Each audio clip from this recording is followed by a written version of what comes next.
समाजवाद के पुरोधा और 3 आने बनाम 15 आने जैसी अमर बहस करके पंडित नेहरू को संसद में निरुत्तर करने वाले राम मनोहर लोहिया ने कहा था कि समाजवादियों को संपत्ति और संतति से बचकर रहना चाहिए। उन्हीं लोहिया के सिद्धांतों पर चलने का दावा अखिलेश यादव करते हैं, लेकिन सवाल है कि क्या समाजवादी पार्टी राजनीति में संतति अर्थात परिवारवाद से बची है? राजनीति में परिवारवाद और वंशवाद के खतरों को लेकर पिछले करीब 10 वर्षों से पीएम मोदी लोगों को चेता रहे हैं।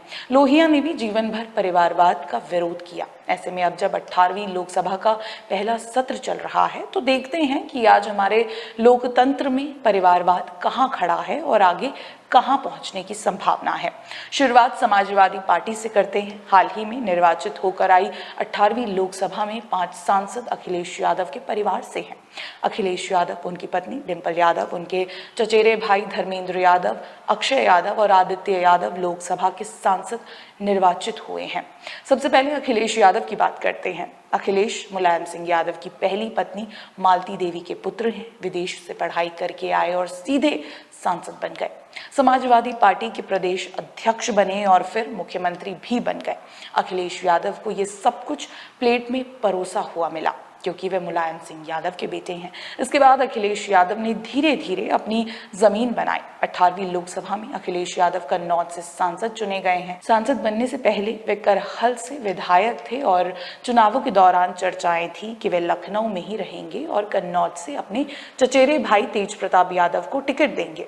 इन चर्चाओं के बीच में कन्नौज से अखिलेश यादव को रिपोर्ट्स मिल रही थी कि तेज प्रताप यादव के लिए वहां समर्थन नहीं है। समाजवादी पार्टी को यह डर इसलिए भी था क्योंकि इससे पहले 2019 के लोकसभा चुनाव में सुब्रत पाठक ने अखिलेश यादव की पत्नी डिंपल यादव को कन्नौज से हरा दिया था।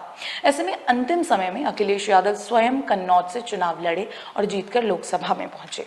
अब डिंपल यादव की बात करते हैं। डिंपल यादव अखिलेश यादव की पत्नी है। मुलायम सिंह यादव के निधन के बाद मैनपुरी लोकसभा सीट से उपचुनाव में जीती और फिलहाल लोकसभा चुनाव 2024 में भी मैनपुरी सीट से सांसद चुनी गई हैं। 2019 में डिंपल यादव की कन्नौज में हार हुई थी, जबकि 2012 के उपचुनाव और 2014 के लोकसभा चुनाव में वे कन्नौज से सांसद चुनी गई थी। अब धर्मेंद्र यादव पर आते हैं। धर्मेंद्र यादव अखिलेश यादव के चचेरे भाई हैं।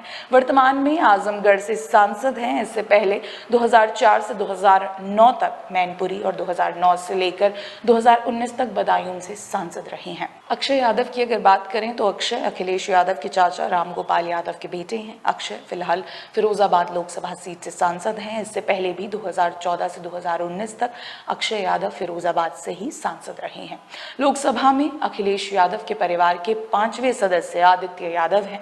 आदित्य यादव अखिलेश यादव के चाचा शिवपाल यादव के बेटे हैं। आदित्य यादव वर्तमान में बदायूं से सांसद है।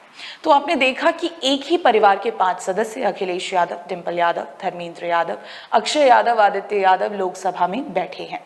इसके साथ ही अखिलेश यादव के चाचा रामगोपाल यादव राज्यसभा के सदस्य हैं। इस तरह संसद में अखिलेश यादव के परिवार के 6 सदस्य मौजूद हैं। अब हम आगे बढ़ें, उससे पहले आप आम आदमी पार्टी के नेता संजय सिंह का ये बयान सुनिए। चले जाइए कश्मीर, शेख अब्दुल्ला, फारूक अब्दुल्ला, उमर अब्दुल्ला, एक ही परिवार की पार्टी। मुफ्ती मोहम्मद शहीद, महबूबा मुफ्ती, एक ही परिवार की पार्टी।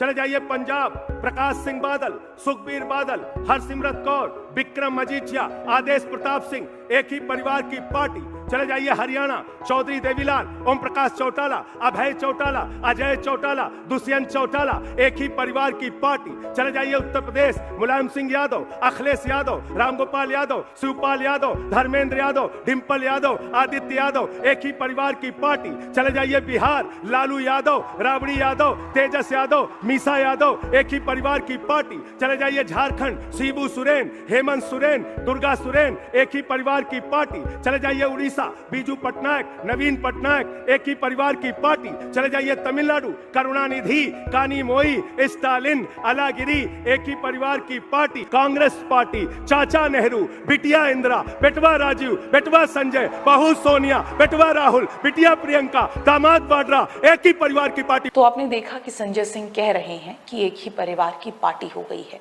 ये वही संजय सिंह हैं जिनकी पार्टी में अरविंद केजरीवाल को छोड़कर आज तक कोई और संयोजक नहीं बना है। जब केजरीवाल जेल गए तो उन्होंने अपनी पत्नी सुनीता केजरीवाल को सक्रिय राजनीति में उतार दिया, जिससे कि पार्टी पर उनकी पकड़ मजबूत बनी रहे। याद रखिए, भविष्य में अगर केजरीवाल शराब घोटाले में दोषी साबित होते हैं, उन्हें अगर लंबे समय के लिए जेल जाना पड़ता है, तो निश्चित तौर पर अपनी जगह दिल्ली के मुख्यमंत्री के तौर पर वे अपनी पत्नी को बैठा कर जाएंगे। इसके बाद भी संजय सिंह परिवारवाद पर हमला कर पाते हैं, इसके लिए उनकी तारीफ बनती है। हम और आगे बढ़ते हैं। इस बार गांधी परिवार से राहुल गांधी रायबरेली से चुनकर लोकसभा पहुंचे हैं। उनकी माता सोनिया गांधी राज्यसभा में पहले से मौजूद हैं। इसके साथ ही अब वायनाड से राहुल गांधी की बहन प्रियंका गांधी वाड्रा भी उपचुनाव लड़ेंगी और राजनीतिक पंडितों का कहना है कि प्रियंका गांधी वाड्रा उपचुनाव जीत भी सकती हैं। अगर ऐसा होता है तो संसद में हमें 3 सदस्य गांधी परिवार के देखने को मिलेंगे। इससे एक बात तो स्पष्ट है कि संसद में हमें सिर्फ अखिलेश यादव का ही परिवार दिखाई नहीं देगा, बल्कि गांधी परिवार भी दिखेगा। अब सवाल उठता है कि क्या ये परिवारवाद लोकतंत्र की मूल भावना के विरुद्ध नहीं है? सवाल है कि जिन नेताओं को, जिन दलों की परिवारवाद में इस तरह की आस्था है, क्या उनमें लोकतंत्र को लेकर कोई आस्था होगी? शायद यही कारण है कि पिछले 10 वर्षों से विपक्षी दल, विशेष तौर पर परिवारवाद दल, लोकतांत्रिक तरीकों से राजनीतिक लड़ाई लड़ने में पिछड़ते दिखाई दे रहे हैं। इसीलिए बार बार ये कहा जाता है कि विपक्ष खत्म हो रहा है। याद रखिए, विपक्ष खत्म होने का आशय कभी भी नंबर से नहीं है कि विपक्षी दलों के पास कितने सांसद हैं, बल्कि इससे है कि विपक्षी दल लोकतांत्रिक मूल्यों के साथ कितने मुद्दों को उठाते हैं। संसद में संसदीय व्यवस्थाओं को लेकर उनका कैसा रवैया रहता है। पिछले 10 वर्षों में हमने देखा है कि विपक्षी दलों ने शोर शराबे, हंगामे और नारेबाजी को वरीयता दी है, जो कि दिखाता है कि वर्तमान विपक्ष शायद लोकतांत्रिक, संवैधानिक और संसदीय मूल्यों, मान्यताओं और परंपराओं का आदर नहीं करता।